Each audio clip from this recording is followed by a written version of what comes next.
Olá, boa tarde a todas e todos que estão aqui nos assistindo nessa primeira sessão, dessa primeira mesa do webinário China Atual. Nós teremos 6 mesas, essas mesas estão distribuídas, né, em 6 dias, hoje, amanhã no mesmo horário, quinta e sexta, uma sessão às 8h30 da manhã e outra sessão às 13h30. Esse webinário é uma promoção do grupo de pesquisa Processo de Hegemonia contra a Hegemonia e do GEPOD, e também dos programas de pós-graduação de Ciências Sociais, de Relações Internacionais, de Economia e do mestrado de Ciência Política. Antes de passar a palavra aqui às nossas palestrantes e nossos palestrantes, eu vou aqui passar a palavra para essa nossa visita muito especial do nosso reitor, João Carlos Salles, que vai fazer aqui uma saudação ao nosso webinário. Queremos agradecer aqui de forma muito especial ao nosso colega João Carlos e ao tempo em que a gente já saúda, né, e parabeniza por esse mais um vitorioso congresso da UFBA, especialmente nesse segundo congresso virtual, né? Então, passar a palavra aí para João Carlos e, em seguida, a gente retoma fazendo a apresentação dos palestrantes e inicia nosso webinar. João Carlos, com a palavra, muito obrigado. Obrigado, Jorge. Obrigado. Obrigado aí por essa oportunidade de estar com vocês. Eu não sei quem é que está com o microfone aberto, que está com um baticum, não sei se é Elza, não sei se é... que alguém está em obras em casa agora, né? Ou seja, veja só, um abraço, né? Dizer, Jorge, primeiro da alegria, né? Veja, a UFBA constrói esse congresso. Esse congresso é o resultado de uma pesquisa, de uma interação acadêmica, né, que é o elemento da universidade. Então, eu só posso estar muito contente que esses grupos de pesquisa possam até desdobrar-se em várias mesas e constituir uma reflexão muito consistente. Vocês sabem que nós estamos, esse congresso ele é muito maior que o congresso anterior, e por isso mesmo até tivemos alguns problemas de links, etc., porque o Congresso tem uma dimensão hoje, você sabe, de 27 salas com transmissão simultânea ao vivo e 2 salas de mesas gravadas. São 29 mesas simultaneamente disponíveis para as pessoas estarem consultando. Isso é algo extraordinário que mostra a vitalidade de nossas instituições que todos sabem estão sendo muito atacadas. Nós temos que ter o sentimento do dever, da resistência e saber que o bom debate é uma arma fundamental para a afirmação da universidade. Eu só estava aqui fazendo já meu protesto, porque uma mesa, um webinário como esse, deveria ter legendas em mandarim, né? Mas, afora essa falha técnica que o professor Jorge Almeida não providenciou essas legendas, eu tenho certeza que o debate será extraordinário. Um abraço a todos, um bom trabalho, boa mesa. Muito obrigado, João, aí por essa citação, essa presença extraordinária. Então, nós vamos aqui agora fazer a apresentação aqui da nossa mesa. Nós vamos ter... Cadê o pessoal? Sim. A professora Elza Cachete, nossa companheira aí desde os tempos do movimento estudantil, né, Elza? Na época que a gente era adversário no movimento estudantil. Mas veja bem, hoje a professora Elza Cachete, que é professora do Instituto de Humanidades, Artes e Ciências da UFBA, chamado também de Instituto Milton Santos, professor de pós-graduação de Relações Internacionais e da pós-graduação de Administração. Atualmente faz pesquisa sobre a China, a relação da China com a África subsaariana. e é coordenadora do grupo de pesquisa Laboratório de Análise Política Mundial, da UFBA. A professora Valéria Ribeiro, ela é professora da Universidade Federal do ABC e dos programas de pós-graduação em Economia Política Internacional e do mestrado em Relações Internacionais. Ela é doutora em Economia Política Internacional pela UFRJ. E o professor Renildo, professor de Economia da UFBA, do Programa de Pós-Graduação de Relações Internacionais, da UFBA também, e já um pesquisador veterano sobre a China, e que publicou o livro Estado e Capital na China. Então, dito isso, nós, mais uma vez, agradecendo a presença de todos e todos que estão nos assistindo, lembrando que esse é o primeiro sessão do nosso webinário. Amanhã nós teremos, no mesmo horário, uma segunda sessão do nosso webinário, na segunda mesa, sobre o tema China e a disputa pela hegemonia tecnológica. Então, vamos passando direto a palavra para o professor Renildo, que será o nosso primeiro palestrante de hoje. Professor Renildo, com a palavra.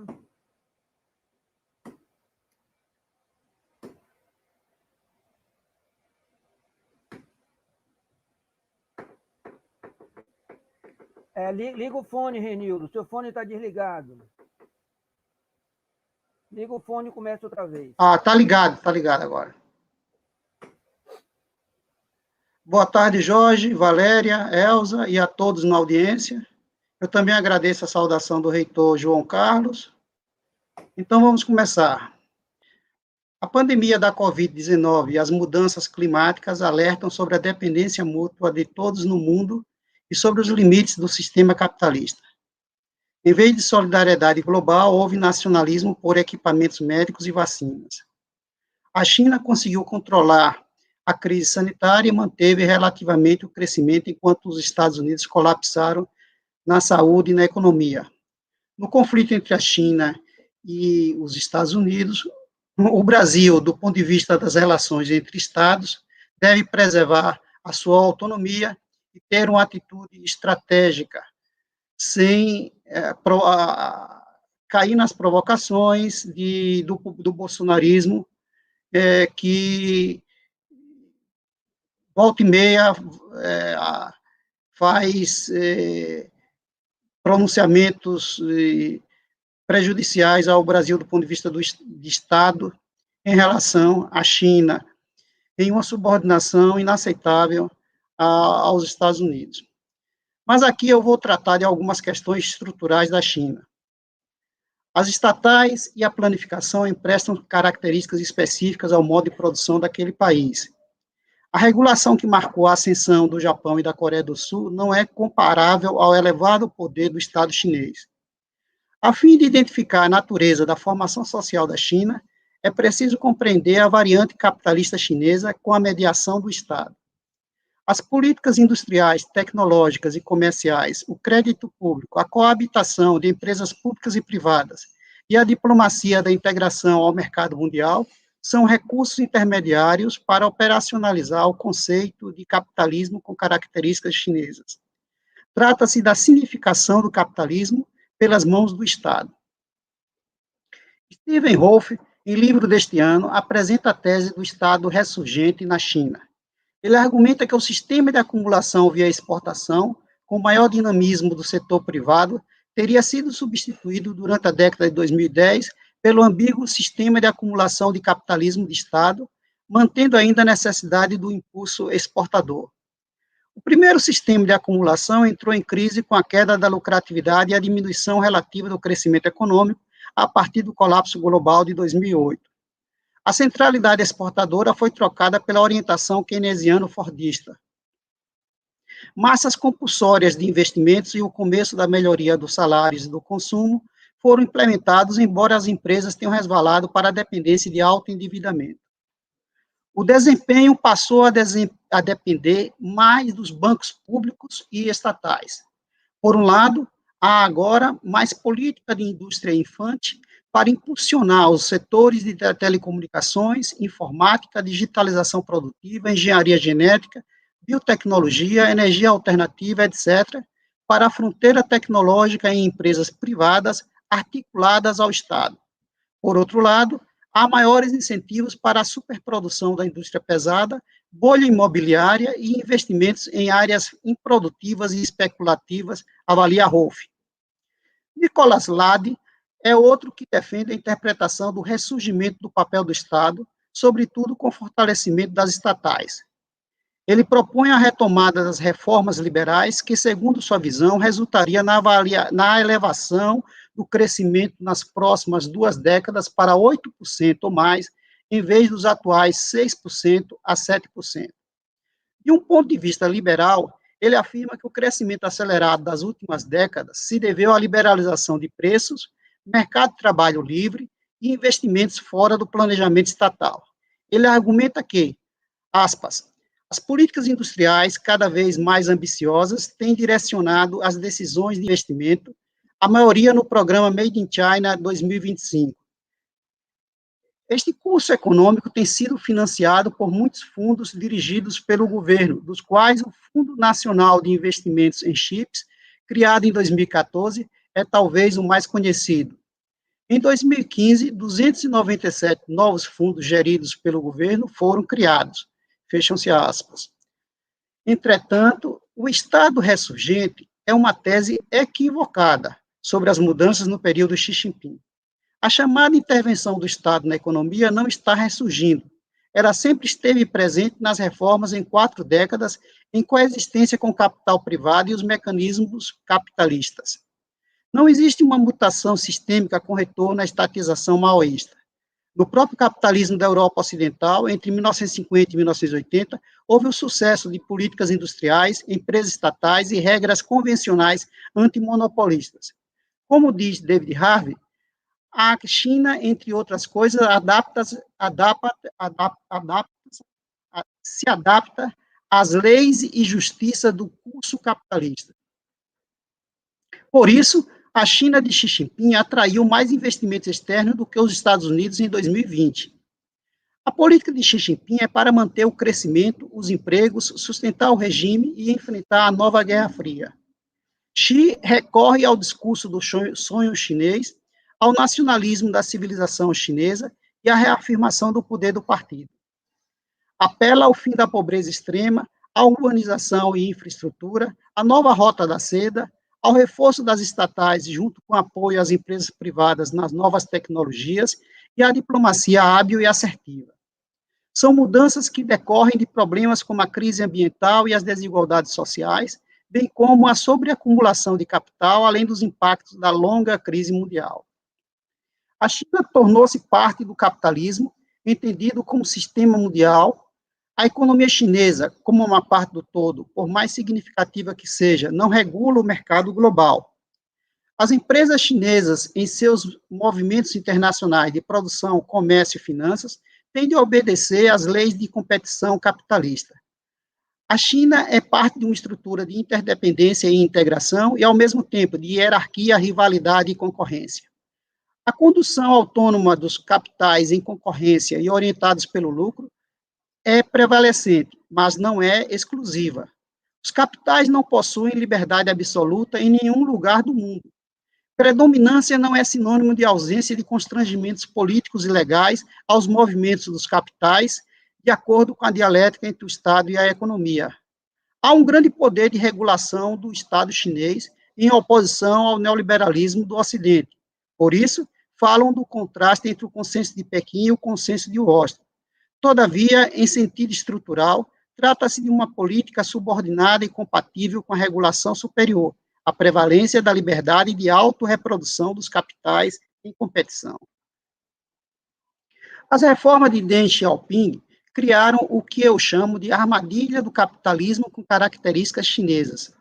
A armadilha consiste em um mecanismo em que o desenvolvimento produtivo e tecnológico exige uma forma específica de curso econômico, inclusive com maior ou menor aceleração do crescimento, que, a despeito da planificação e das empresas estatais, depende predominantemente da regulação da lei do valor, com prevalência das transações de mercado, majoritária propriedade privada dos meios de produção e integração à economia global sob o princípio dirigente do lucro.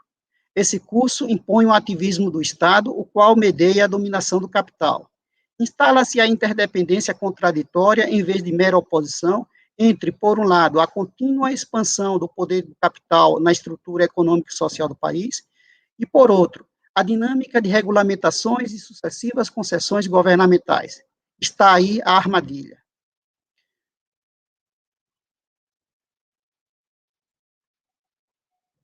O jornal oficial China Daily, em 2 de agosto de 2017, informava que, aspas, na primeira metade deste ano, os investimentos privados aumentaram em 7,2% em comparação ao ano anterior, resultando em 60,7% do total de investimento do país.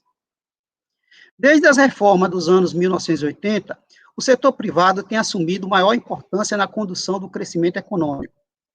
O setor agora contribui com mais de 60% do PIB e é responsável por mais de 80% dos empregos. Até o fim de junho de 2017, a China tinha 13.554 projetos de parceria público-privada de abrangência nacional, com investimentos de 2,43 trilhões de dólares. Em 6 de março de 2018, a Agência Oficial de Notícias divulgou uma nota intitulada "O setor privado contribui significativamente para o crescimento econômico". Na matéria consta que o setor é responsável por 60% do PIB, mais da metade da receita fiscal, mais de 60% dos investimentos em ativos fixos e dos fluxos de recursos investidos no exterior, 80% dos empregos e mais de 70% da inovação tecnológica e novos produtos. Informa que existem 65,79 milhões de empresas individuais e 27,26 milhões de empresas privadas, com 340 milhões de empregados. Em 2017, o volume de investimento privado alcançou 6 trilhões, com aumento de 6% em comparação com o ano anterior. No quarto Censo Econômico Nacional, de 2013 até 2018, registra-se que, neste último ano, 2018, mais de 84% das empresas eram privadas. As estatais representavam 1,3% do total de empresas e empregavam 15,7% dos trabalhadores, sem contar as firmas coletivas. Mas nesses dados estão excluídos tanto as firmas de capitais estrangeiros, inclusive originários de Hong Kong, Taiwan e Macau, quanto os empreendimentos da agricultura familiar. Se acrescentarmos esses negócios, a contribuição do setor privado para o PIB é maior do que os elevados 60% alegados pelas autoridades. O economista Xulin Shan estimou a contribuição das estatais para o PIB entre 23% e 28% em 2017. A produção industrial, que era cerca de 100% estatal em 1978, passou a pouco mais de 15% em 2015. E a quase totalidade da produção no campo é privada, com a posse da terra nas mãos das famílias camponesas, embora a propriedade seja nominalmente estatal. Conforme Branco Milanovic, a parte da produção estatal no PIB não ultrapassa 20%.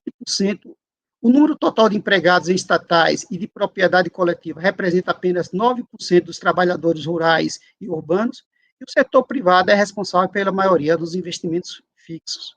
Assim, confirma-se a condição dominante da participação privada na estrutura produtiva. As relações internacionais da China são parte fundamental da sua modernização capitalista, com suas inevitáveis contradições. Por isso, a análise do papel internacional da China não pode se limitar aos seguintes aspectos. 1.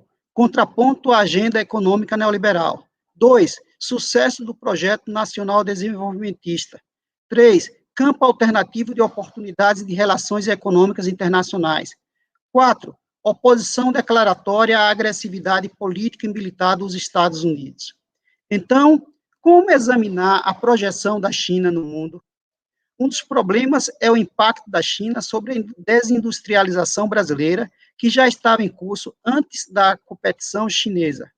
A China, quando retomou seus contatos comerciais com o Brasil, reforçou ou se opôs, reforço ou oposição à desindustrialização brasileira? A resposta deve considerar os 5 aspectos seguintes. 1. A influência para a especialização da estrutura produtiva brasileira para exportações de commodities agrícolas e minerais.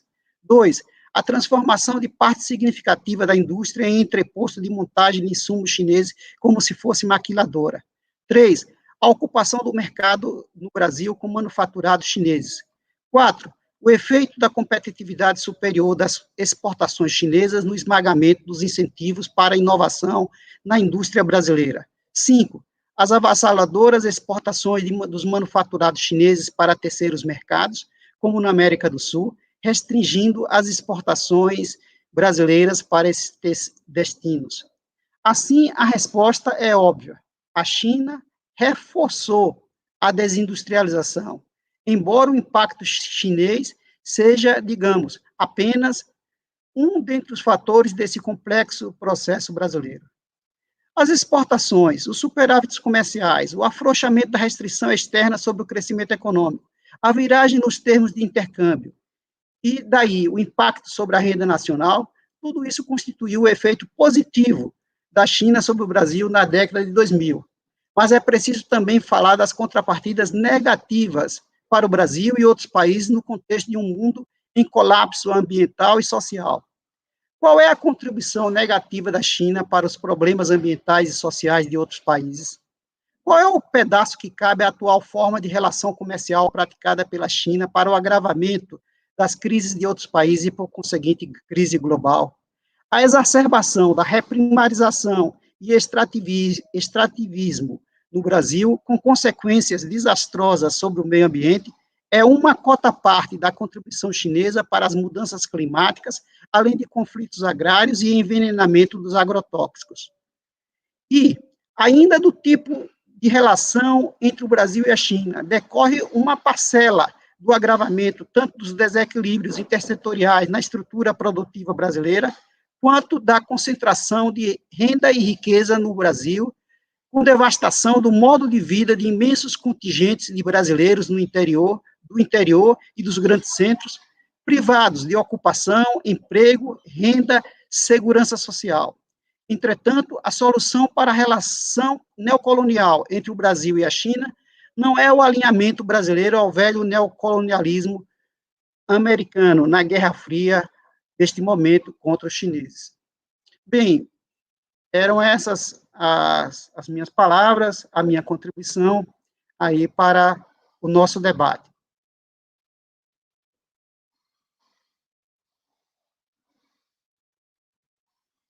Encerrei aqui a minha apresentação. Alô?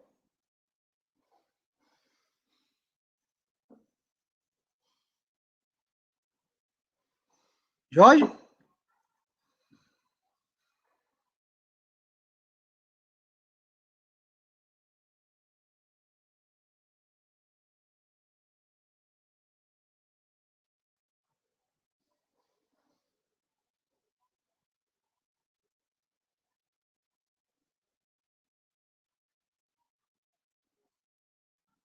Alô?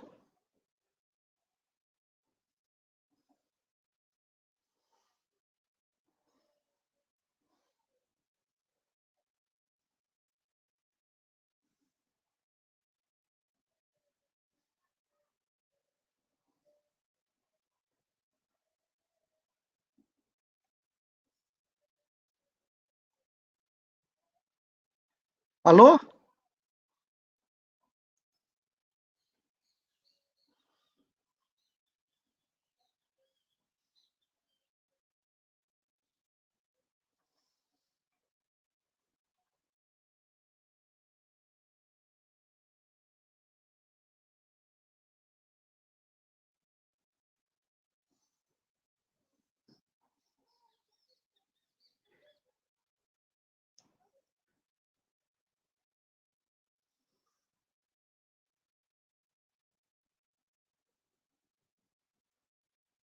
Alô? Travou a Alô? live? Não, eu acho que agora vocês estão me ouvindo? Agora sim. porque não tinha sido colocado aí. Eu acho que você terminou mais cedo do que o previsto, e aí Estão dizendo que meu áudio está baixo. Melhorou aí agora? Estão me Agora eu ouvindo bem? Estão estou ouvindo. me ouvindo? Certo? Bom, nós vamos então passar a palavra agora para a professora Valéria Ribeiro, professora da Universidade Federal do ABC, que vai continuar aqui essa nossa palestra. Lembrando a vocês, né, que esta é a primeira mesa do webinário China Atual. Amanhã, no mesmo horário, nós teremos a segunda mesa, com o título de China e a disputa pela hegemonia tecnológica. Então, passamos agora a palavra para a professora Valéria, que tem 20 minutos para a sua exposição. Muito obrigada, Jorge. Vocês me ouvem bem? Qualquer interrupção, podem me avisar. Me ouvem bem? Ok. Gente, então eu primeiro gostaria de agradecer o convite, parabenizar os professores da UFBA pela organização tanto do congresso, né, como também do evento aqui sobre China. Parabenizo bastante aí, né, esse esforço, e o próprio congresso, né, acho que vem num momento muito importante mesmo, como o reitor disse, em que a gente tem que realmente divulgar, né, o conhecimento, a produção do conhecimento e a pesquisa, tá? Bom, depois da apresentação, né, do professor, foi muito interessante, né, ele já tocou em vários pontos que eu gostaria de comentar, né, enfim, a minha fala aqui, né, vai ser dirigida para uma discussão que é justamente essa ideia de pensar um pouco criticamente a construção nacional chinesa hoje, né, esse processo de crescimento, expansão, e também como esse crescimento e essa expansão repercutem, né, mundialmente nos países periféricos, principalmente, ou seja, como essa construção nacional, né, enfrenta essa espécie de dilema, né, entre se apresentar para o mundo através de um projeto de internacionalização, né, de até mesmo nova globalização, mas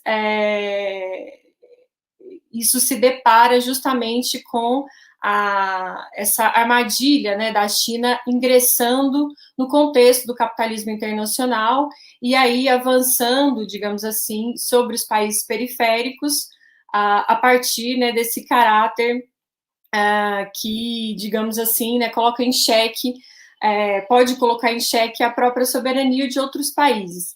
Então, eu vou falar um pouco aqui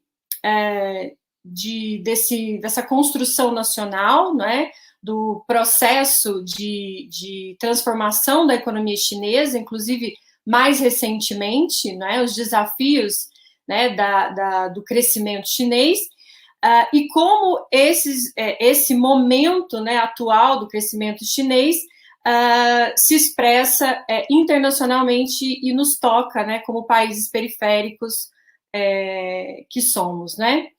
Bom, acho que a primeira coisa que acho que é importante comentar, né, muito rapidamente, é trazer um pouco da perspectiva histórica, né? E pensar que a construção da República Popular Chinesa, né, desde 49 e até a morte do Mao Tse-tung, né, no final dos anos 70, foi muito marcada por um esforço de construção nacional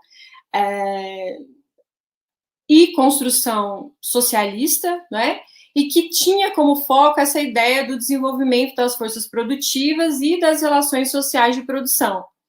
Então, havia, naquele momento, né, esse esforço, né, de construção, de desenvolvimento, né, e que se dava paralelamente a uma transformação bastante ampla, né, da sociedade chinesa, né, no sentido da construção socialista. E aí, quer dizer, do ponto de vista, então, da forma como a China se projetava para fora naquele período, né, a gente pode pensar que, embora a China sempre tivesse uma política externa diferenciada da União Soviética e muito mais autônoma, né, e muito pautada pela não intervenção, pelo respeito à soberania, naquela altura havia uma espécie de difusão do internacionalismo juntamente com a construção nacional. Então, a participação nas conferências de Bandung, né, da Conferência dos Não Alinhados, o apoio chinês às lutas anti-imperialistas e às revoluções socialistas no mundo, indicava essa espécie de projeção, né, do socialismo chinês para além da própria China, embora sempre respeitando essa ideia da autonomia e da soberania. Então, nesse sentido, percebe-se que entendia-se uma continuação do desenvolvimento das forças produtivas e, né, desse desenvolvimento das relações sociais de produção. Em alguma medida, então, uma espécie de projeção para fora, né, dessa intenção da construção socialista, não é? Ainda dentro das contradições e das controvérsias daquele período, né? Bom, quando, a partir do final dos anos 70, né, com a entrada do Deng Xiaoping, claramente observa-se uma espécie de direcionamento, né, do próprio partido, no sentido de focar, né, a trajetória nacionalista, mas agora nesse sentido de inserir-se no capitalismo internacional e o foco absolutamente no desenvolvimento das forças produtivas, né, no desenvolvimento econômico, na industrialização e na modernização, né. Nesse momento, a partir dos anos 80, eu acho que é muito importante pensar, então, que a China entra numa conjuntura bastante diferente, né, do capitalismo internacional, muito marcada pela afirmação do capital americano, né, e pela própria afirmação do capitalismo global, né, na medida em que você, né, observa essa difusão, né, por exemplo, das empresas transnacionais, do próprio capital financeiro internacional.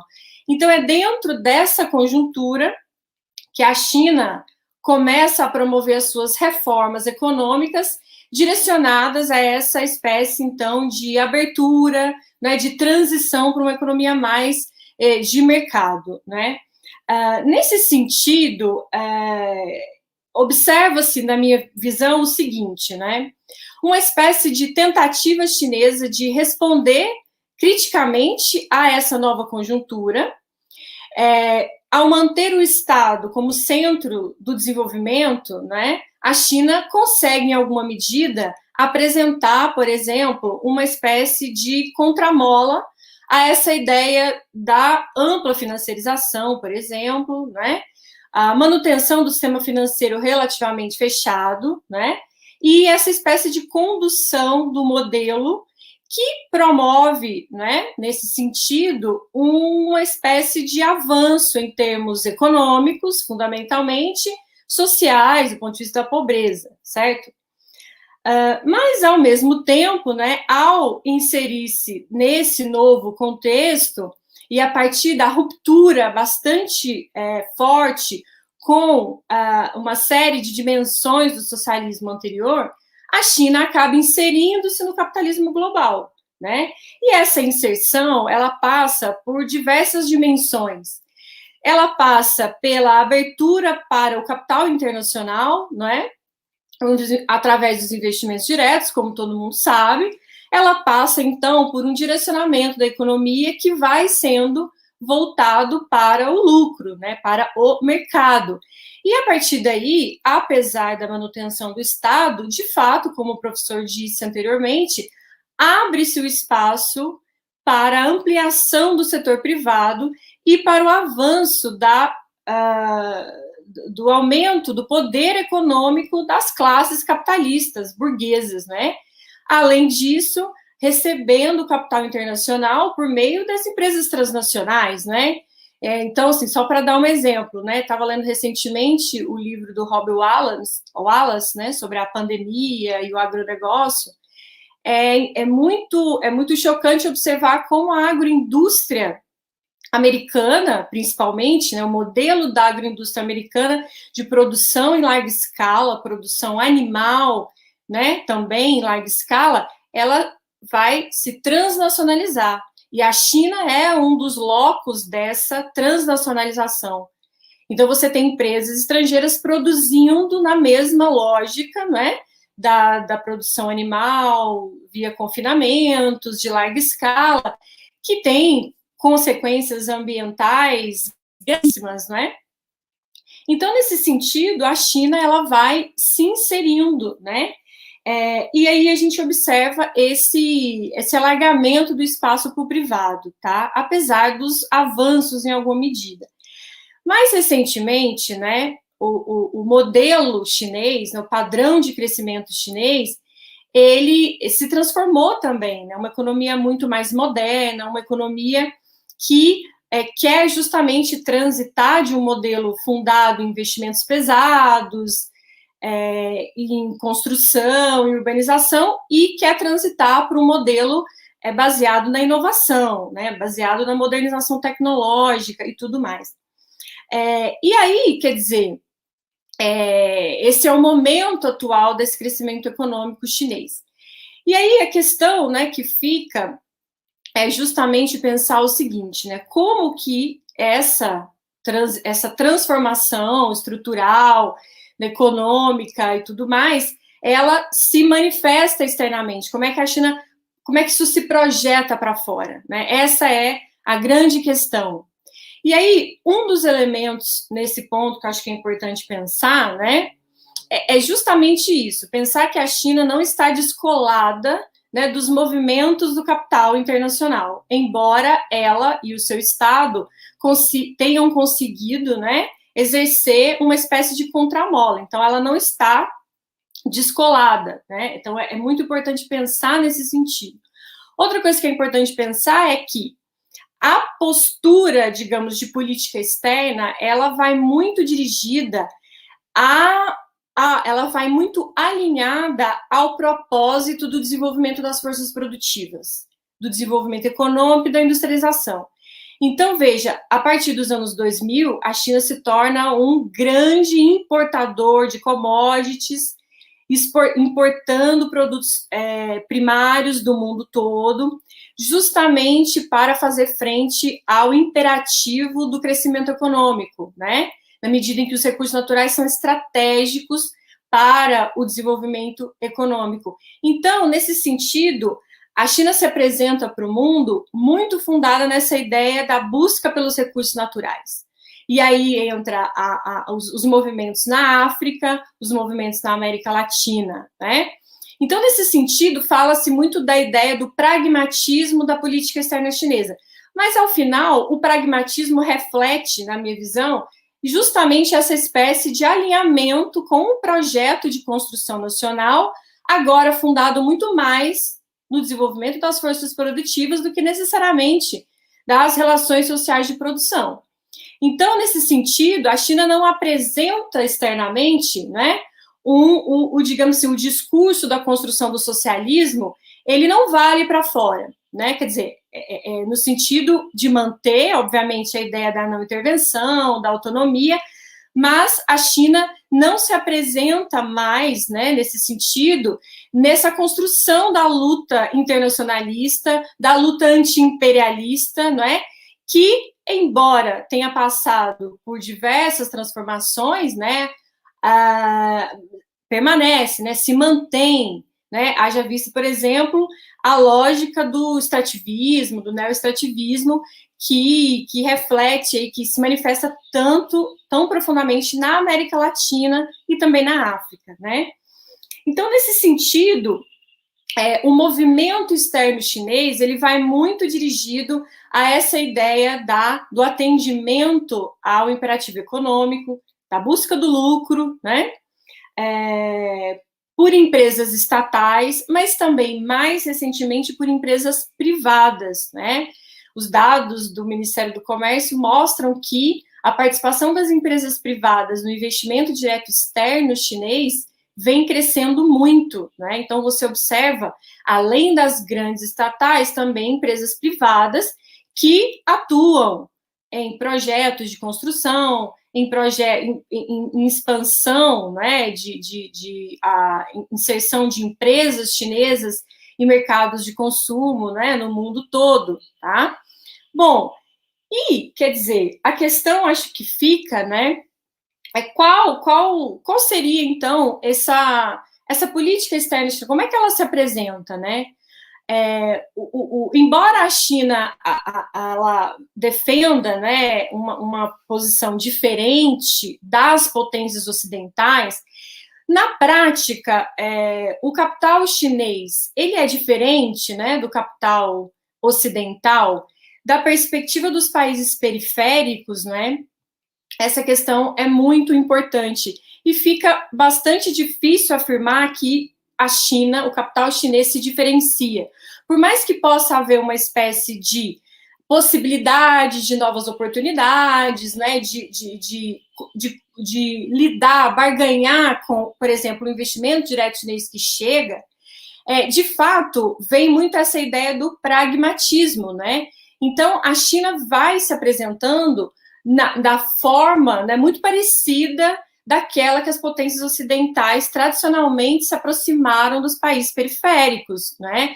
Quer dizer, nesse sentido, por exemplo, do foco no extrativismo, né? Da própria ideia das empresas chinesas buscando lucro e se aliando, obviamente, dentro da China ao próprio Estado, né? Então, essa articulação entre o capital financeiro chinês, as empresas e o capital transnacionalizado, né? Se transnacionalizando e, então, chegando, né, aos países periféricos em busca de acesso a mercados e a recursos primários.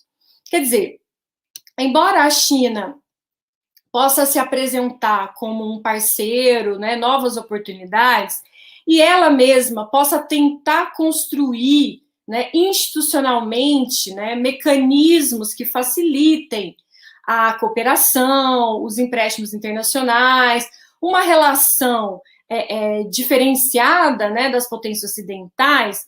Na verdade, quer dizer, quando a gente observa a construção, né, a prática ali desse exercício, né, da expansão chinesa, fica muito, fica bastante evidente o quanto é similar, né, na verdade, quanto esses investimentos chineses estão dirigidos para, né, setores de energéticos, setores de recursos naturais, e aí, quer dizer, a China parece, nesse sentido, não interessada em desafiar a própria lógica do capitalismo internacional, nesse sentido, né, da expansão, do acesso aos recursos primários, e, politicamente falando, né, não aparece como aquela que apresenta uma alternativa anticapitalista, né? Então, esse é o ponto fundamental, quer dizer, a defesa, então, da luta anti-imperialista, né, de uma espécie de internacionalismo, não parece se apresentar. Quer dizer, a luta anti-imperialista, né, não parece pautar essa postura chinesa de política externa, né? Então, quer dizer, nesse sentido, eu acho que é muito importante, né, os próprios países periféricos, né, a África, o continente africano, a América Latina, começar a refletir, né, criticamente ao avanço chinês, da perspectiva, né, do âmbito governamental, né, uma perspectiva crítica, né, de atuação política mais autônoma, né, e também da ideia de possibilidades de construção alternativas, revolucionárias, também pensar, né, criticamente essa política externa chinesa, né. É claro que é muito, e para finalizar, né, no contexto geopolítico internacional, das disputas interestatais, né, convivemos, na minha opinião, ainda absolutamente sobre a hegemonia americana e o império americano, né, o império informal americano, o poder global americano, e um exercício imperialista que se manifesta muito fortemente, né? Então, eu acho que a China, ela, quer dizer, não é possível comparar, né, na minha visão. Eu acho que é preciso, então, observar esses movimentos, olhando criticamente, né, para que a gente tenha, então, como Brasil, nação periférica, a gente tem, então, uma alternativa, né, uma política justamente para lidar com essa nova conjuntura. Muito obrigada, é isso.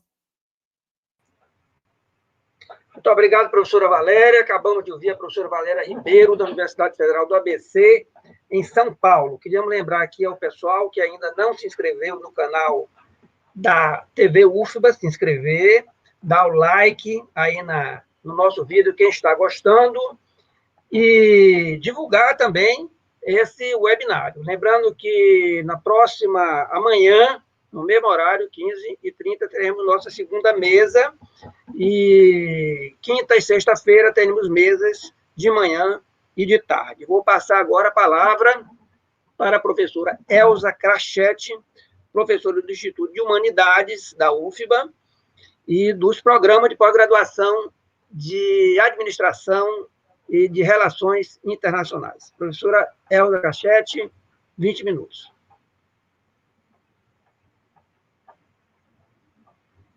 O seu som está desligado, professora. Por favor, começar de novo. Começar de novo. É por conta do barulho. Parece que esse prédio todo resolveu, na pandemia, fazer obras, né? Espero que me ouçam Bem, vai ter alguma dificuldade por conta desse barulho. Mas, em primeiro lugar, eu gostaria de agradecer ao convite, né, dos professores Jorge Almeida e Renildo, 2 colegas, né, companheiros de muitas jornadas aqui dentro desta UFBA já de muito tempo. Ao mesmo tempo também que dizer do meu prazer de ter ouvido a professora Valéria Ribeiro, que conheci, né, o seu trabalho há pouco, quando o Renildo me falou da presença dela nesta mesa, e sei que tem uma tese, né, com o tema que eu vou falar hoje aqui, né, que é um pouco dessa presença da China, né, no continente africano, mais especificamente, né, na África subsaariana. No meu grupo de pesquisa, nós temos já de algum tempo trabalho sobre África, e mais recentemente se abriu essa possibilidade de olhar essa presença chinesa na África a partir de um projeto de pesquisa, né? Bem, sem mais delongas, né? Então, eu acho que tanto a China como a África, né, despontaram no cenário internacional na primeira década do século XXI, com grande visibilidade mundial. A China, né, como uma potência chamada emergente, né, candidata ao lugar que ocupava desde o final da guerra os Estados Unidos, né, apresentava taxa de crescimento continuado do PIB ao longo de 2 décadas, em torno de 10%, né? Da mesma forma, a África, por sua vez, né, apresentava uma taxa de crescimento bem mais modesta, mas também importante se comparado com a década anterior, a década de 90. Então, o crescimento médio, né, do PIB africano durante a primeira década do século XXI foi em torno de 4,6%, se comparar com a década anterior, que foi em torno de 2,5%, é um crescimento significativo. E dentro da África, alguns países se despontavam. Por exemplo, Angola crescia quase, né, a 11% ao ano, né? E na década anterior tinha um crescimento negativo, né? Bem, eu acho que essa posição que a África, né, ocupa nesse momento, né, diz de um aumento, né, da demanda por matérias-primas e energéticas. Em grande parte, essa demanda vinha da China, que apontava para esse crescimento, combinado com o aumento dos preços dessas matérias-primas. Então, só para comparar, né, pegando um exemplo de três produtos, né, que a África ofertava para o mercado mundial, nos anos 90, a onça de platina, né, em média, o preço girava em torno de $470. Já em 2008, isso representava $1.500, né? Uma diferença bastante significativa. Do mesmo jeito, uma tonelada de cobre, que lá nos anos 90, né, em média, estava em torno de 2.600, passa para 6.800 a tonelada. O barril de petróleo, de $22, chega até, em 2008, a 147, né? Então, isso, vamos dizer assim, reflete esse crescimento né, dos países africanos nesse momento, né? E a China aparece, né, nesse momento, como um grande investidor nacional e um grande demandante desses produtos, né, intensifica os fluxos de mercadorias e também financeiros no mundo, inclusive, vamos dizer assim, questionando, colocando questões à antiga equação mais comandada pelas potências ocidentais, os Estados Unidos, né, em particular. Então, esse é um breve retrato do que começava, de como esses dois, tanto a China como o continente africano, aparecia, né, nessa primeira década dos anos desse século, né? Bem, mas aí como analisar essa relação entre um país que desponta como potência, né? Em grande parte pode trazer críticas à potência anterior, né? Mesmo que não sejam críticas, vamos dizer assim, no sentido anticapitalista, por exemplo, mas na forma de relacionamento, constrói todo um discurso, né? Então, traz uma promessa, né, de estabelecer uma relação distinta das praticadas pelas potências ocidentais e constrói seu discurso externo e de relação externa a partir das políticas do ganha-ganha, então todos sairiam beneficiados nessa relação, e também na autodeterminação dos povos, que é vamos dizer assim, uma bandeira antiga da China, né, que vem lá desde os anos 50, vamos falar ainda um pouco dela, né. Veja só, aí, sempre que vamos participar de um evento dessa natureza, tempo curto, 20 minutos, os temas são muito largos, né, então temos que fazer fazer escolhas, né, então como trazer esse tema, como debater, né. Então, a minha escolha para essa exposição é de trazer o debate de como essas relações se apresentam no momento, mas também as relações históricas construídas desde o meado dos anos 50 entre a China e os países africanos, né? Essa minha escolha tem uma razão muito específica, né? Esse é um congresso aqui da nossa universidade.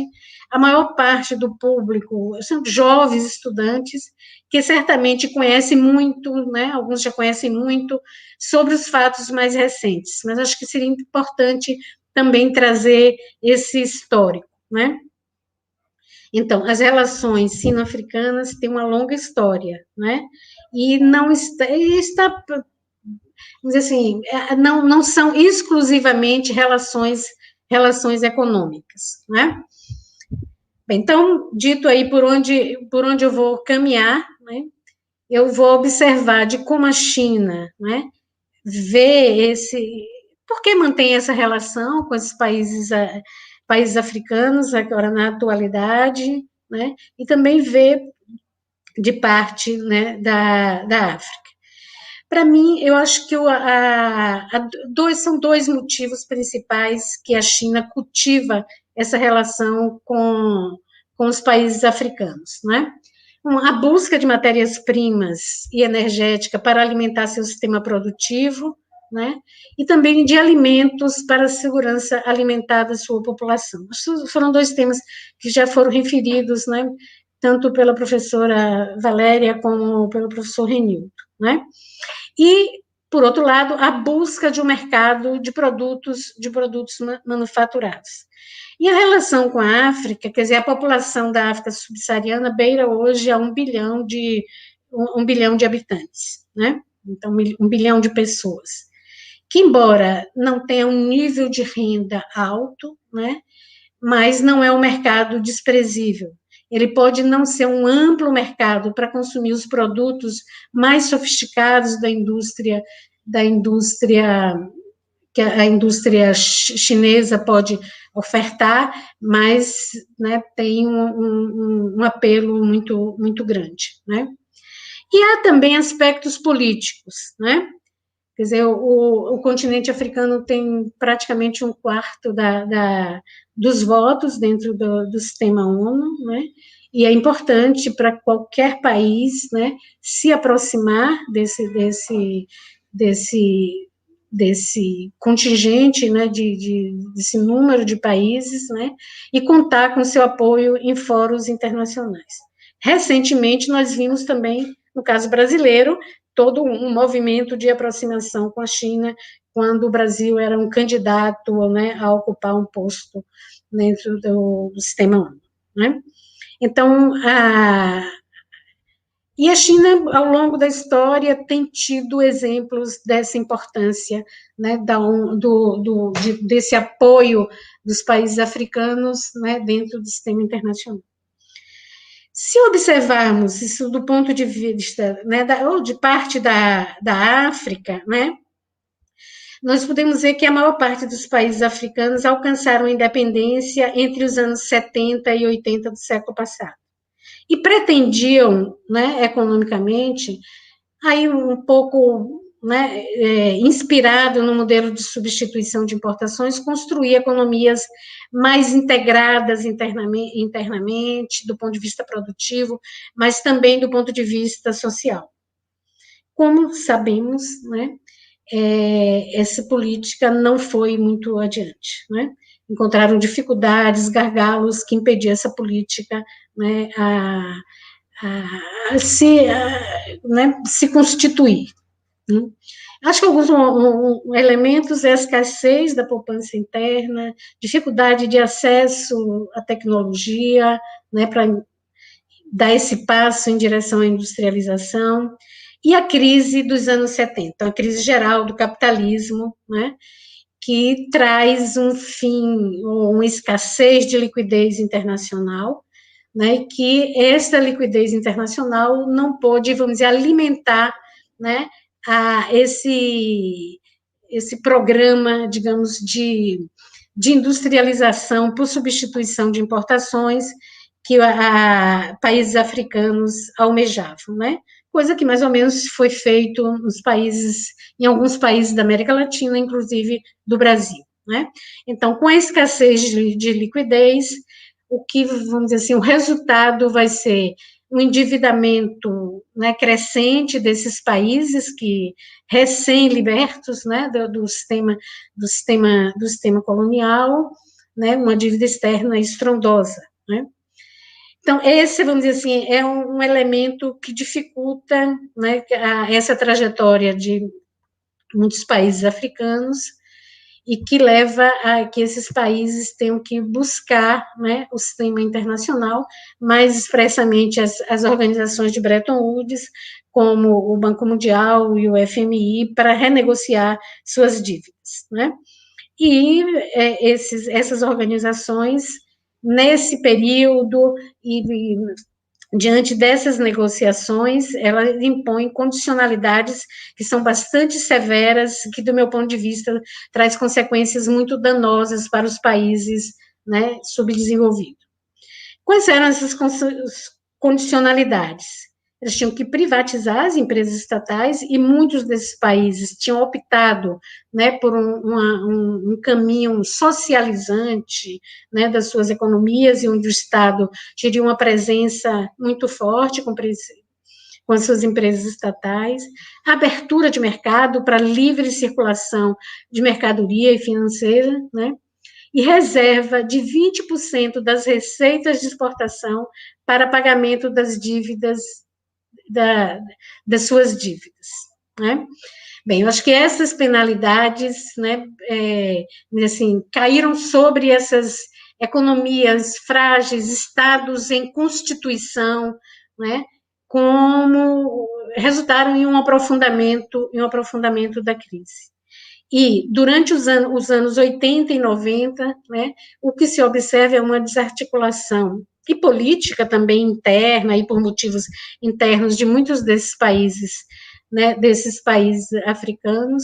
Alguns chegam assim, acabam toda uma guerra de libertação do jugo colonial e entra em guerra civil, porque aquela grande frente anticolonial, ela também não podia não estar de acordo com os rumos e com a construção de um país independente, não é? Então, eu acho que os anos 80 e 90 são de muita dificuldade para esses países. Acrescenta-se a isso, né, as epidemias como a do Ebola, mas também da AIDS, e as economias, a sociedade africana, de uma maneira geral, passa por um momento muito, muito difícil, né? Então, entre os anos 80 e os anos 90. Veja só, aí agora eu vou vamos dizer assim, olhar um pouco para a história, né, dessa relação entre a China e os países africanos.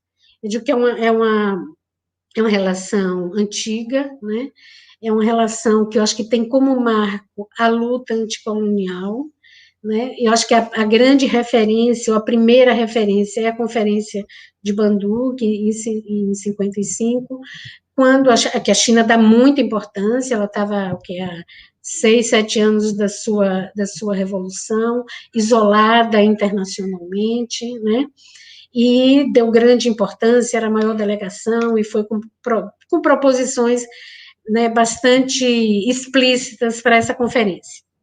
Eu acho que a grande dessa relação entre os países, né, colonizados, de colonização recente, outros mais antigos, que era a defesa da autodeterminação dos povos, que eu acho que é uma palavra de ordem, digamos assim, que ainda orienta as relações externas da China, isso do ponto de vista político, né, do ponto de vista econômico, os determinantes, né, podem ser muito outros, né. A China também, nesse momento, né, num contexto de Guerra Fria, da bipolaridade e já de afastamento, inclusive, da União Soviética, né, a China, né, nesse momento, apoia, né, muitos projetos anticoloniais com cortes mais socializantes, e nisso foram muitos projetos, né, muito apoio, né, ao movimento de libertação de muitos países, né, do continente africano. Então, essa, vamos dizer assim, é uma relação histórica que vem de muito tempo, né? E acho que essa cooperação, se citam vários exemplos, né, e que não era meramente política, então, mesmo em momentos que a China se encontrava em dificuldades, como nos anos 60, né, ao longo da própria Revolução Cultural, não sei. A construção da ferrovia da Tanzânia-Zâmbia, né, que é com crédito de 980 milhões de dólares, quer dizer, com juros zero, né? E aquela ferrovia era muito importante, porque internamente, no contexto do apartheid sul-africano, muitos países ali não tinham como escoar a sua produção, né? Então, isso é celebrado como também uma de cooperação muito importante nessa época, né? E aí, dentro né, acho que se aprofunda aí nos anos 60 esse isolamento político mundial, e o que a China faz é exatamente tentar aprofundar as relações com os países, especialmente com países africanos e asiáticos, né? Até nesse momento, o que ocorria eram as chamadas visitas diplomáticas, né? Era o principal instrumento, né? Então, assim, é muito citado que entre 63 e 64, Zhou Enlai, né, um importante líder chinês, visitou 10 países africanos, né, lançou os princípios da cooperação na assistência econômica e tecnológica, né. Então, vamos dizer assim, existe essa construção, né, dessa solidariedade, que hoje eu acho que tem outra conotação, mas eu estou me referindo, né, historicamente. Do ponto de vista dos países africanos, né, eu acho que os países africanos, vamos dizer assim, retribuíram, né, muito bem essa cooperação com a China. Eu acho que tem 2 exemplos que são muito significativos, né? Um é a volta da China ao sistema ONU em 71, né? Depois de uma grande batalha, vamos dizer, diplomática, dos 76 votos, né, favoráveis à volta da China ao sistema ONU, né? 26 eram votos africanos, né? Então, o que leva a mal afirmar que a China voltava ao sistema ONU pela mão dos irmãos negros, né? Não está entre aspas a frase, não, mas o sentido é exatamente esse. Eu acho que um outro acontecimento mais recente e que, vamos dizer assim, os países africanos foram muito importantes, né? Foram os acontecimentos aí já nos anos 80, né? Dos acontecimentos, né, na Praça da Paz Celestial. Esse é um momento de grande isolamento, né, da China internacionalmente, sobretudo nos meios diplomáticos, né? Nós sabemos o quanto é caro para a diplomacia ocidental, né, a diplomacia ocidental, a bandeira dos direitos humanos. Naquele momento, a China aparecia como um grande violador, né, desse direito. E os primeiros países a visitar a China, né, logo depois desse episódio, eram países africanos, Angola, Moçambique, Lesoto, e eu acho que mais uns dois países, né. Eu acho que até aqui nós temos um tipo de aproximação e de cooperação, né, muito política, né, algumas manifestações, sobretudo da China, em relação ao continente africano, como o caso da ferrovia, que envolve recursos financeiros, né, mas eram relações, assim, ainda não existia, acho que do parte da China, uma política para o continente, né, então eram essas visitas e acontecia esses encontros. Mas o tempo está esgotado. Nossa, é? Então, vou correr. Bem, então, outra foi a criação, aí já nos anos 2000, do Fórum da China. Me dê 3 minutos, vou correr muito, né?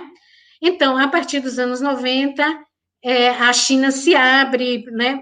Se abre para o mundo a partir da estratégia Going Out, né? E complementada nos anos 2000 com o anúncio do Win-Win, né? E eu acho que a África se encaixa muito nessa proposta da China, por essas condições que eu falei anteriormente, né, de carência de recursos, inclusive para explorar seus recursos naturais, né.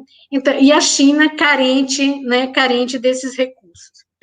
Então, como é um momento que a China, né, vai realizar grandes investimentos no mundo, né, a África, vamos dizer assim, passa a ser contemplada. Não é, vamos dizer assim, não é o espaço de maior atração de capitais chineses, né? Esses continuam em torno de 70%, sendo para a própria Ásia. A África está em torno de 3 ou 4% ao ano, né? Eu vou saltar uma parte aqui, né? e, vamos dizer assim, quais os setores em que se dirigem esses investimentos chineses. Acho que uns são bastante conhecidos, divulgados, que é a questão do minério, questão energética, sobretudo o petróleo, a infraestrutura e alimentos para a segurança alimentar. Mas há outras áreas também que o capital chinês tem investido, seja estatal ou privado, que são as EIs, né, que é as áreas de processamento de exportação, e também a compra de terras, né? A compra de terras, que eu acho que esses dois últimos são ainda menos estudados do que os primeiros. Os 10 países que mais recebem, né, que aí nesses anos tem mais estoque de capital, é a África do Sul, a República Democrática do Congo, a Nigéria, Zâmbia, Angola, Etiópia, Gana, Zimbábue, Quênia e Tanzânia, né? Na verdade, a concentração nesses países diz muito do que esses países produzem, né? A África do Sul tem uma produção mais diversificada, né? Mas se a gente pega a República do Congo, é sobretudo minérios, minério de ferro, cobre, cobalto, a gente sabe a importância tecnológica hoje do cobalto, né? A Nigéria, petróleo, Zâmbia também cobalto, Angola, petróleo, Etiópia, Zimbábue, Quênia e Tanzânia, muito produtos agrícolas, né? Então, atendendo aí a segurança alimentar, né? Bem, aí o que eu quero ver, né, para ir concluindo, é que a economia e a diplomacia se entrelaçam, né? A economia também não anda nunca no capitalismo, no avanço do capitalismo, né, com suas exclusivas pernas, né? Então, a China se apoia muito nesse discurso Yin, né?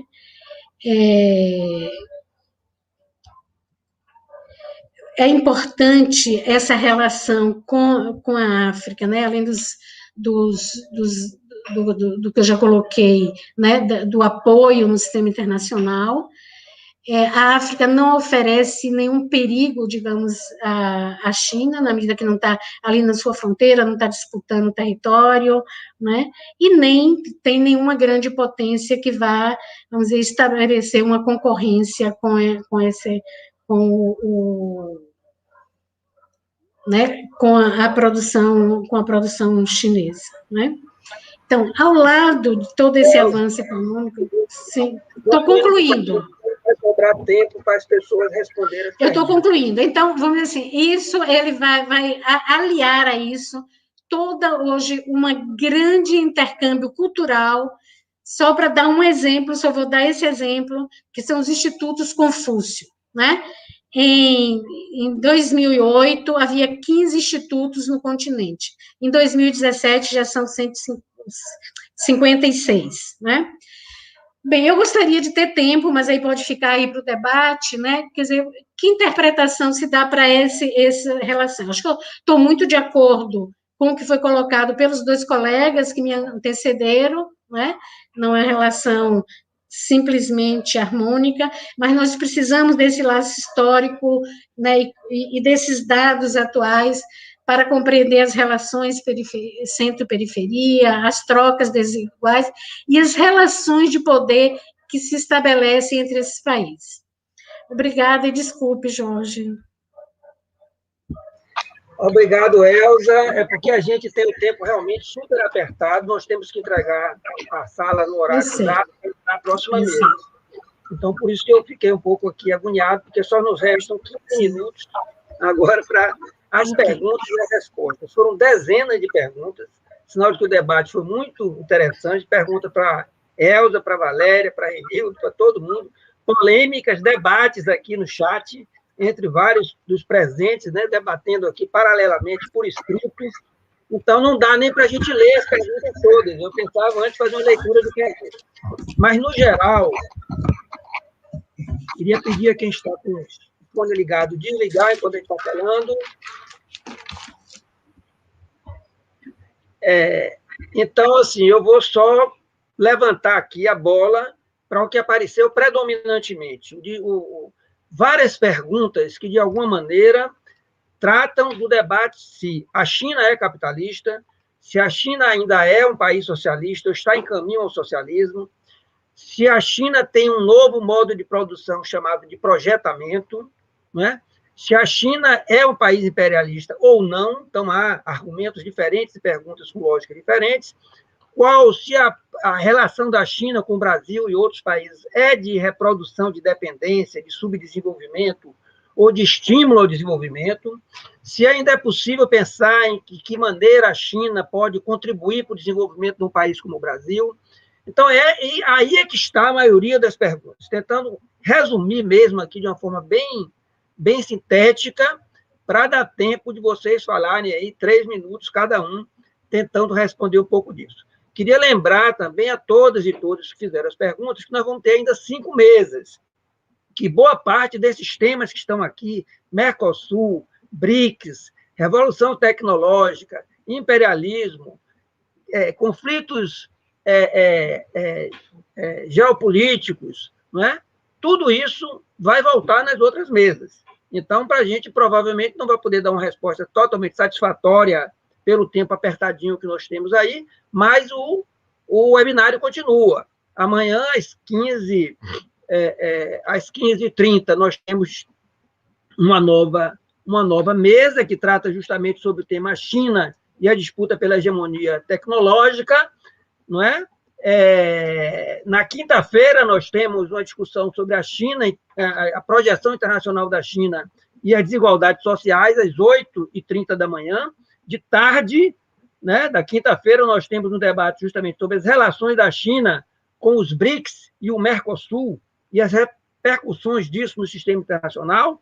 Na sexta-feira de manhã, um debate sobre as comparações entre China e Brasil nas áreas de economia e relações internacionais. E, finalmente, na sexta-feira de tarde, fechamos o seminário, uma discussão sobre a presença da China na Bahia nos últimos 20 anos. Então, quem gostou, dá o like, pedimos aí a divulgação dessa mesa, porque ela vai continuar no ar, não é? E passamos, então, a palavra, vou usar a mesma ordem, não é, para facilitar aqui, de resposta, 3 minutos para cada um de vocês, começando com Renildo, depois Valéria, depois Elza, e pedindo realmente para cumprir o esforço aí para garantir os 3 minutos, né? Na verdade, aqui nós temos 4 minutos para cada um. Renildo, liga o microfone.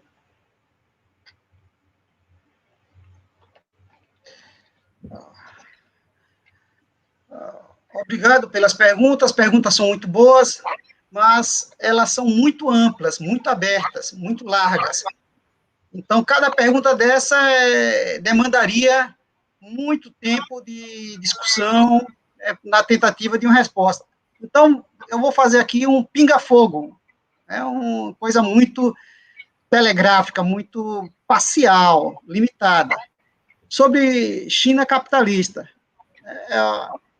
Geralmente, as pessoas que insistem que a China continua socialista,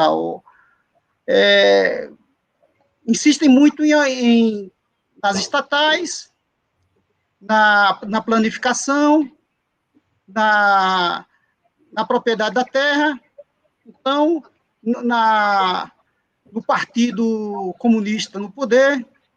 Então, são alguns elementos que são levantados para essa argumentação da preservação socialista da China. Do meu ponto de vista, essa é uma avaliação equivocada. Geralmente, essa discussão, às vezes, toma uma conotação emocional, às vezes moral, mas eu acho que essa é uma discussão que deve ser mais tranquila, de acordo com os dados, de acordo com os fatos. O que é que, objetivamente, a realidade mostra acerca da preservação ou não do socialismo. As estatais, estatização. Primeiro, a gente precisa compreender o que é socialismo, como se compreende socialismo, ou como se define socialismo.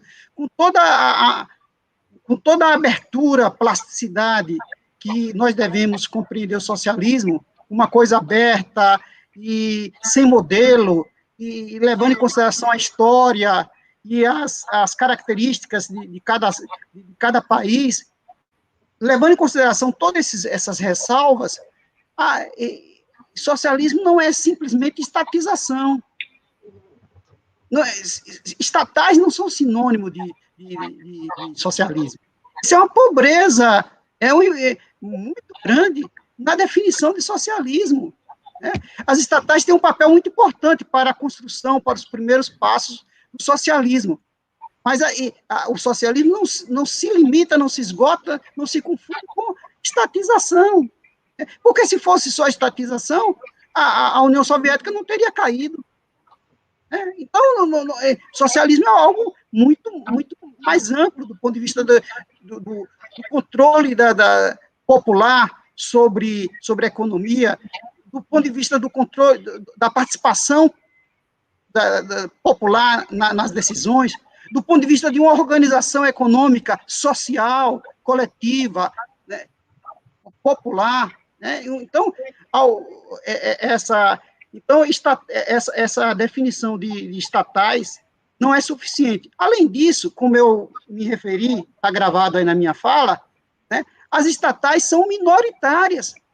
No 4º Censo Econômico Nacional da China, feito pelo governo chinês, as estatais representam apenas 1,3% das empresas e empregam apenas 15%.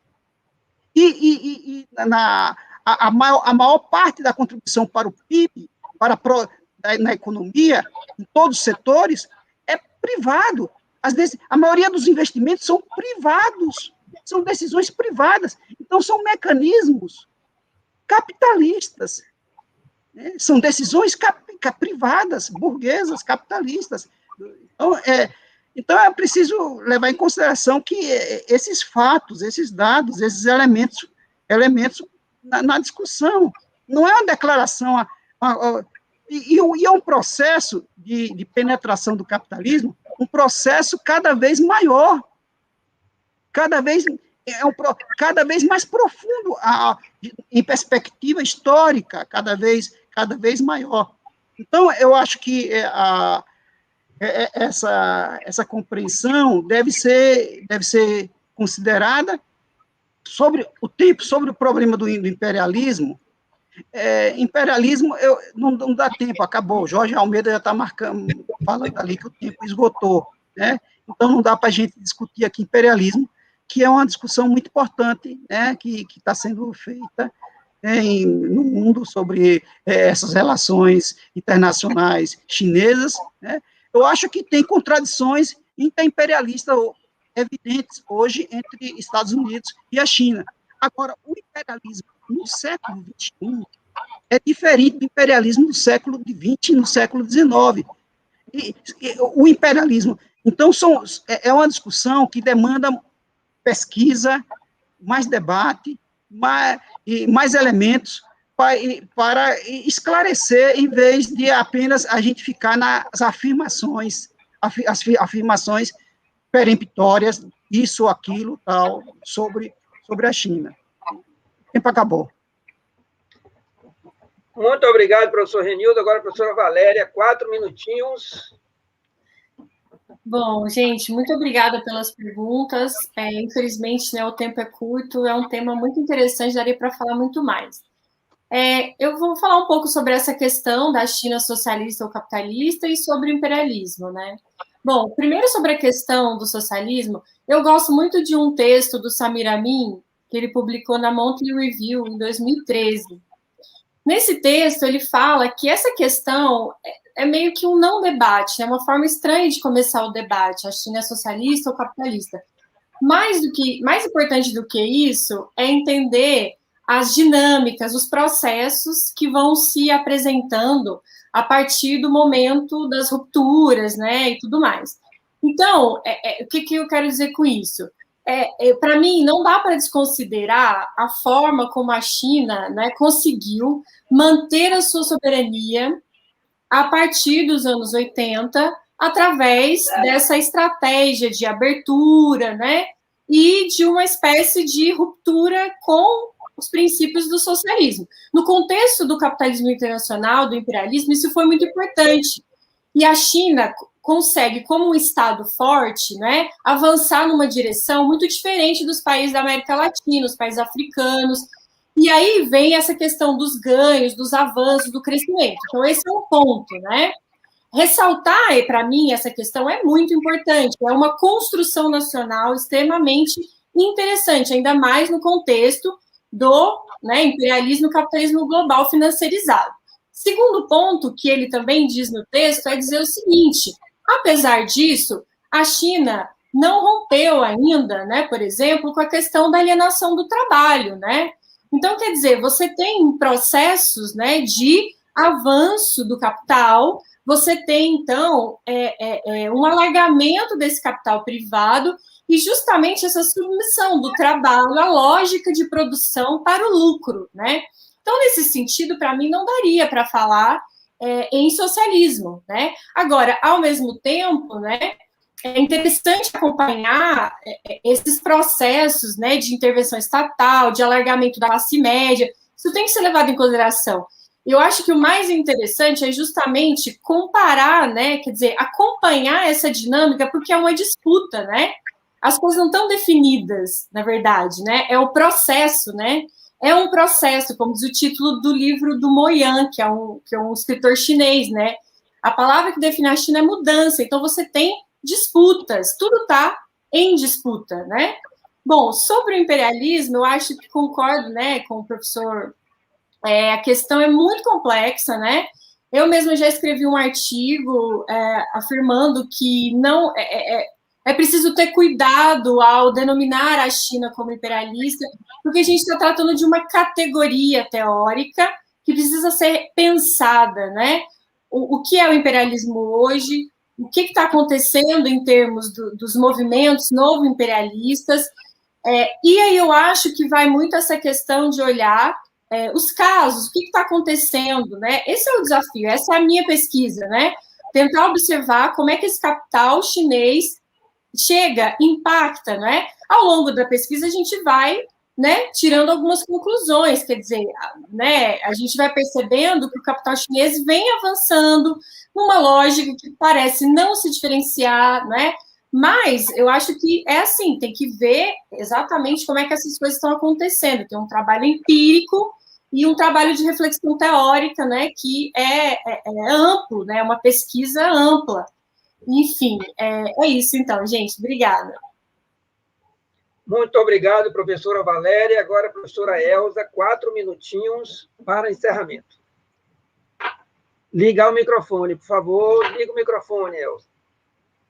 Eu vou ver se eu falo em 3 para me redimir da parte anterior. Vejam só, as relações, né, econômicas entre os países no capitalismo, acho que eles têm as suas leis teóricas, né? E que eu acho que pode vamos dizer assim, se expressar na troca desigual. Então, eu acho que isso aí não tem como a China, a não ser que for, sendo capitalista e inserida nesse mundo capitalista, ela fugir, né? Então, há uma relação de troca desigual entre a China e entre a América Latina, países da América Latina, países da África e da própria Ásia, né? E isso implica que parte da riqueza, parte do valor da produção nesses países que recebem parte das cadeias produtivas, né, é transferido na forma de riqueza para a China.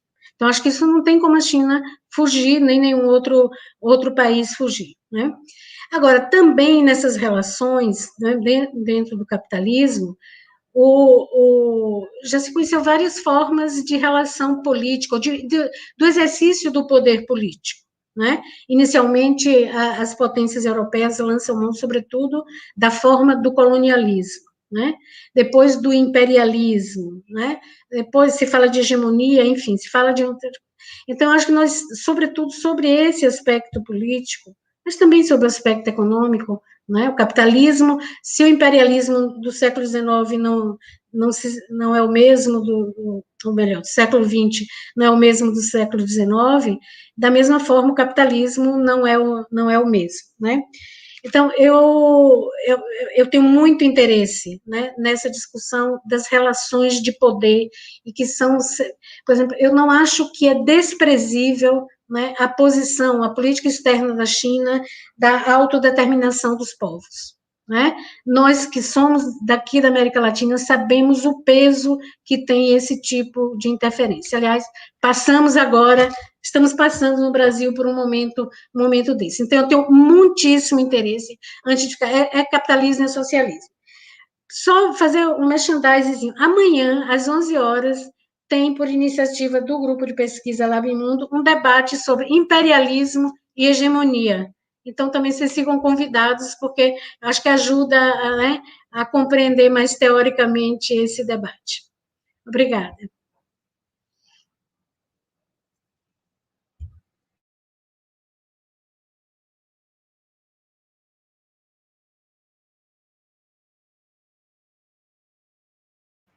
Até tu, Jorge. Ó, muito obrigado, professora Elza Crachete, da UFBA, professora Valéria Ribeiro, da UFABC, de São Paulo, professor Renildo, também da UFBA. Eu me esqueci de me apresentar aqui, né?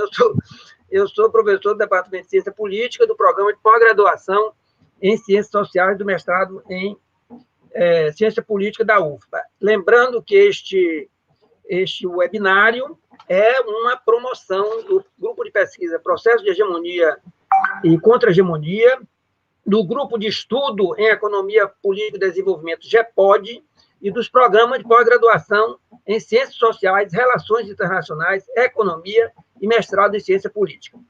Nós vamos ter ainda 5 mesas desse webinário, todas aqui nessa sala B do Congresso. Amanhã, às 15h30, a segunda mesa, China e a disputa pela hegemonia tecnológica, com a presença do professor José Eduardo Cassiolato, professora da UFRJ, professora Esther Majerovics, da Universidade Federal do Rio Grande do Norte, esse que vos fala aqui da UFBA, com a mesa coordenada pelo professor Renildo. Quinta-feira, nós temos de manhã a mesa 8h30, China e a projeção internacional e as desigualdades sociais. Quinta-feira, às 15h30, a mesa As relações da China com os BRICS e o Mercosul e as repercussões no sistema internacional. Sexta-feira de manhã, 8h30, comparações entre o Brasil e China em áreas de economia e relações internacionais. E sexta-feira, às 13h30, para encerrar, a emergência chinesa e sua presença na Bahia nos últimos 20 anos. Foram aqui dezenas de mensagens que nós recebemos, dezenas mesmo, muitas, provavelmente muito mais de 100 mensagens que nós recebemos, dezenas de perguntas, fora saudações. Elza, Valéria e Renildo foram saudados aqui por alunos, alunas, ex-alunas diversos, marcando presença, gente de diversos estados aqui, registrando a presença dos seus estados e de suas cidades. Então, só lembrando mais uma vez, quem ainda não se inscreveu no canal da TV UPA, se inscrever. Quem não gostou e não curtiu ainda, deu like aí na nossa mesa, dá o like. Pedimos também a divulgação da mesa, né, do seminário em geral e dessa mesa em particular, porque a mesa continua disponível aqui no canal da TV UFBA. Então, muito obrigado a todas e todos vocês e até amanhã, às 15h30, neste mesmo canal e nesta mesma sala. Até lá.